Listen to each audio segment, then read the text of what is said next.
Assalomu alaykum. Doktor Umarov kanalim podpischilari. Sizlar bilan yana Doktor Umarov. Sizlar bilan hozir bir yo'tal to'g'risida gaplashaylik. Ko'p murojaat qilishadi, ko'p savol berishadi. Yo'talyapman, yo'talni qanday qoldiraman, qanday bo'ladi degan o'sha yo'tal to'g'risida sizcha ma'lumot beray.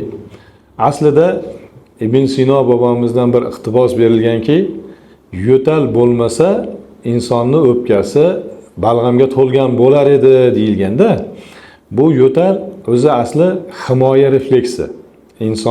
Insonga berilgan himoya refleksi. Ichkarida to'plangan, tananing ichida, o'pkada, bronxlarda to'plangan balg'amlar tashqariga chiqarilishi uchun yo'tal kerak. O'sha narsa. Endi bu ko'payib ketsa, ya'ni patologik holat deyiladi, ko'payib ketsa, bu albatta insonni qiynab qo'yadi. Endi buning sabablari shamollash bo'lishi mumkin. Eng ko'p holatlarda shamollash bo'lgan paytda ikkinchi yana katta sababi bu allergiya. Ko'pincha ikkalasi birga keladi. Egizak bo'lar.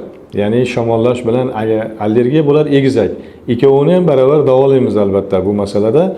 Endi sabab yo'qotilmaguncha bu yo'tal, patologik yo'tal yo'qolmaydi.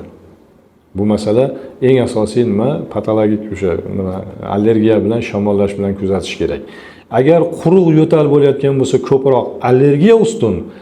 Agar balg'amli bo'ladigan bo'lsa, bu shamollash ustunroq, lekin ikkalasida ham allergik fon aralashadi. Bo'ladi. Endi albatta biz nima qilamiz? Hozir bu davolash uslubimiz ichida limfatrof ukol qilish bor. Yo balg'amdan, yo tomoqdan antibiotiklarga sezuvchanlik analizini qilib limfatrof ukol qilamiz. Bu ukol qilishimiz natijasida albatta shamollashga qarshi kurashib olamizda, endi shu joyda biz allergiyani tabiiy dori-darmonlar bilan, tabiiy yo'llar bilan kelib chiqishiga qarshi bo'lgan uslublarni albatta beramiz tavsiyalarini.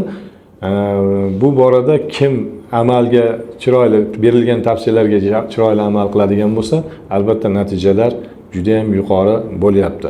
Qirg'izistondan bir bemor murojaat qildi. Unda tinimsiz yo'tal, kechasi yu kunduzi yo'tal murojaat qildi. Albatta bu bemorga berilgan tavsiyalar qanday bo'ldi? O'zimizni shu limfatrof uslubda ukol qilish uchun analiz aytdik, analizlarni qildirib keldi. Degandan keyin biz bilan shu joyda o'zida yarim soat, 1 soatgacha suhbat olib borib, kasallikning sabablari allergiya bilan bog'liq, noto'g'ri ovqatlanish bilan bog'liqligini aniqladik.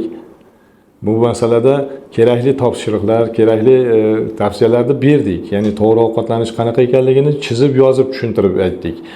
Ana endi ukollar qilingandan keyin 3-kundan boshlab yo'tal taqataq to'xtadi. Vaqt o'tdi, 4 kun ukoldan keyin uyga ketdi. Oradan 1 oy o'tgandan keyin yana yo'tala boshladi. Bizga qayta murojaat qilyapti, yo'talib qoldim deb.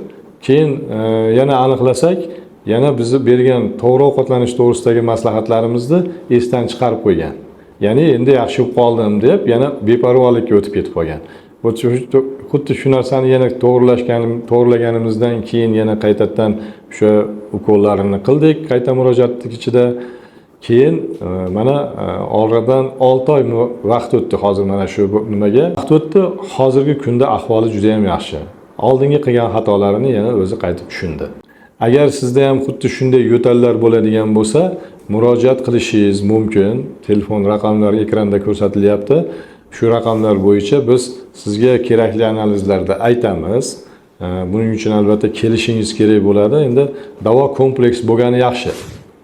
Chala-chulpa bitta ikkita tavsiya bilan yaxshi bo'lib qoladigan kasallik emas endi o'zi aslida.